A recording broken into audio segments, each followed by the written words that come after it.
Hi there, my name is Professor Stewart and welcome to English 1220, Introduction to Poetry. Today we will be talking about British Romanticism in the 18th and 19th century. Romanticism is like every other literary movement or political movement, a reaction to what came before. Same way that we all rebel against our parents and our children will one day rebel against us. Romanticism was a reaction to the cold scientific rationality of the 17th century era of enlightenment. Poets and scientists were pushing back against the church, pushing back against the church's conception of the universe and rebelling. But the Romantic poets didn't see this push away from religion as far enough.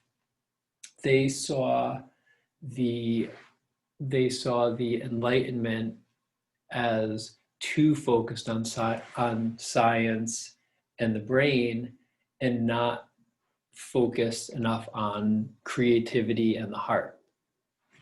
The Romantic poets viewed art as a unique product of the poet's imagination.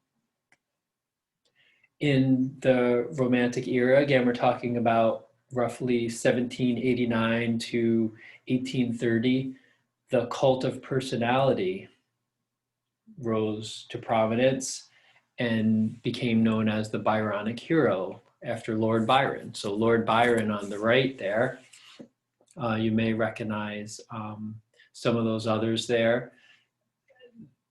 We are obsessed with individuals, with entertainers, with musicians, actors, in a way that people weren't as much in the Middle Ages and the Renaissance. They were interested in the work of art, but it wasn't necessarily the creator or the actor that they were as interested in.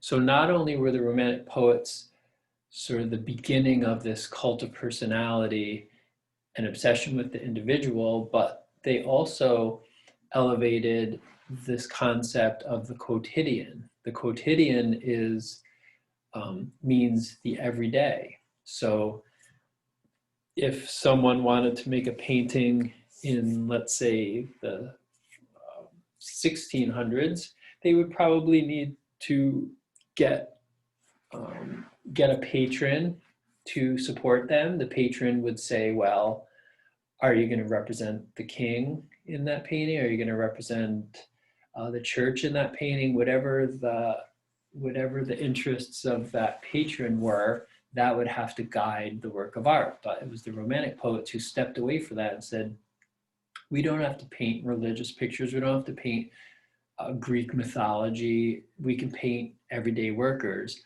And that's just as much a work of art. The Romantic painters painted field workers just like this and elevated regular people to the level of art. So nature, rural life or country life, and the pastoral image are common subjects in Romantic poetry. So these are some of the themes that in our first few writings we're going to be doing in informal blogs.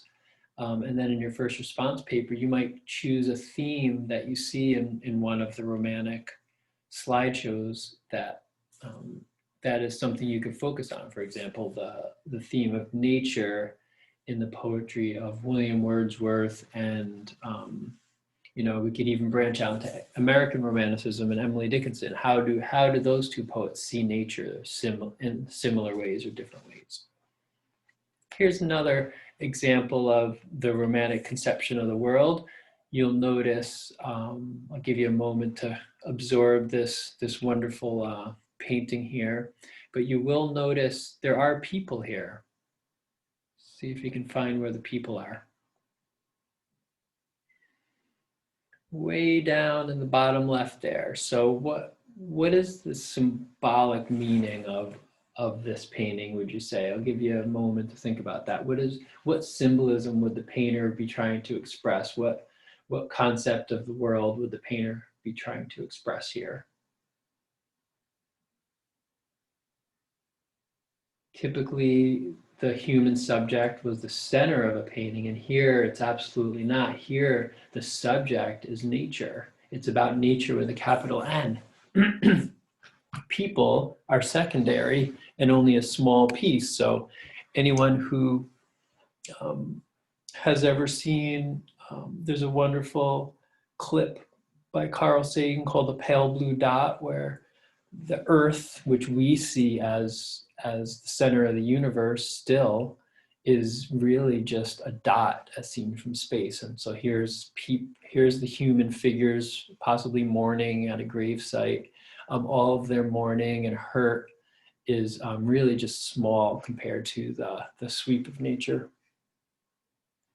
The alien harp is another important symbol for the Romantic poets. You'll see it throughout their poetry because it doesn't require a human intervention. Notice it's in the windowsill there, so the wind sweeps across the strings and plays music.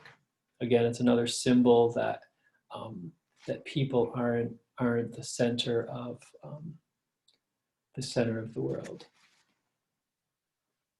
Romantic poets also believe that all people, regardless of wealth or social class, should be able to appreciate art and literature, and artists should create art and literature accessible to everyone. So in the same way, sometimes science feels like it's just for the scientists, it's just for the universities, and poetry the same. We're all up in our ivory tower reading fancy poetry. It really shouldn't be that way.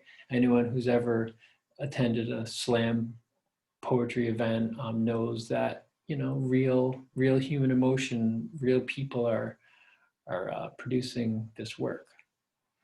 So the Romantic poets as well, they wanted to write poetry that would edify the reader, which would help the reader to be a better person and entertain them.